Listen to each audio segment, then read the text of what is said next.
There's a kind of grief no one talks about. It starts while your dog is still here.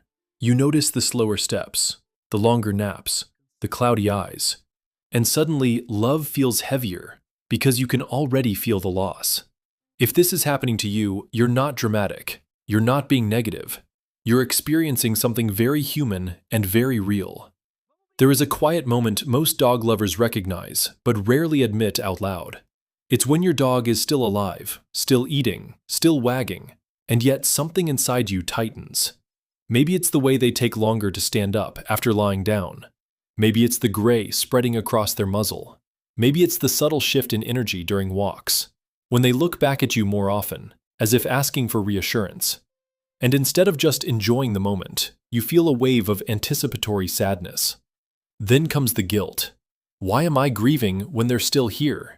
Why can't I just be present? But what you're feeling has a name. In psychology, it's called anticipatory grief. Researchers studying human-animal bonds have found that guardians often begin grieving long before a pet dies, especially as signs of aging or illness appear. Evidence suggests this form of grief is not a weakness. It's the nervous system preparing for attachment disruption. Because that's what this is, attachment. Dogs are not just companions in the casual sense. Studies in attachment theory show that many dogs function as secure bases for their guardians. Their presence regulates stress. Their routines structure the day. Their predictability anchors the household. When you wake up and they're there, your nervous system registers safety. When you come home and they greet you, cortisol drops and oxytocin rises. Research on human-dog interaction suggests that even brief eye contact can increase oxytocin levels in both species, reinforcing the bond biologically. So when your brain starts noticing signs of decline, it doesn't interpret it as, "my pet is aging." It interprets it as, "my source of regulation may not always be here." And that's destabilizing. Another layer people don't talk about is how this grief changes your behavior. You might start watching them sleep more closely. You might take more photos. You might hesitate before traveling, even if they're stable. You might find yourself lying next to them on the floor, listening to their breathing, feeling both love and dread at the same time. This is not morbid. This is attachment awareness. Your mind is trying to stretch time, to memorize, to prepare. But the part that hurts most is the double exposure. You are loving them in the present while grieving them in the future. That tension is exhausting. Some guardians respond by emotionally bracing themselves, pulling back slightly to protect their own heart. Others do the opposite and become hyper-attentive, trying to control diet, supplements, routines, as if precision could slow biology. Both reactions are understandable, because beneath them is the same fear. I cannot imagine my life without you. Research on pet loss shows that the grief after a dog dies can mirror the intensity of losing a close human attachment figure. For some people, the dog was the most consistent emotional presence in their daily life. They were there during breakups, during moves, during lonely nights, during healing. So when anticipatory grief begins, it's not only about the dog's physical decline.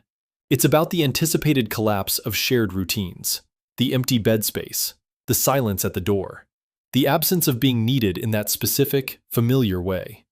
And yet, there's something important here. Anticipatory grief is also evidence of deep attachment security. You are not afraid because you are dependent in a dysfunctional way. You are afraid because something profoundly meaningful exists. But here's what changes everything. Grieving early does not protect you from grieving later. The nervous system does not store pain in advance as a buffer. If anything, chronic pre-loss rumination can reduce your capacity to experience the present. Evidence is mixed on whether anticipatory grief reduces post-loss grief. In many cases, it simply coexists. So the real question becomes, how do you carry this without letting it steal today? The answer is not, don't think about it. It's regulation. When the wave of future-focused fear arises, notice it gently. Your body may feel tight, your chest heavy, your thoughts racing ahead to veterinary rooms that do not yet exist. Pause. Look at your dog. Notice what is actually true right now. They are breathing. They are here. Your nervous system is reacting to a prediction, not an event. This shift sounds simple, but it matters. Because dogs live almost entirely in the present sensory moment. They are not rehearsing their own decline. They are responding to your tone, your touch, your steadiness. If your anticipatory grief turns into constant, visible anxiety, they may begin to pick up on that change. Dogs are highly sensitive to human emotional cues, so carrying this grief is not about suppressing it. It's about holding it with softness. You can say internally, "I know you won't be here forever, and I love you now."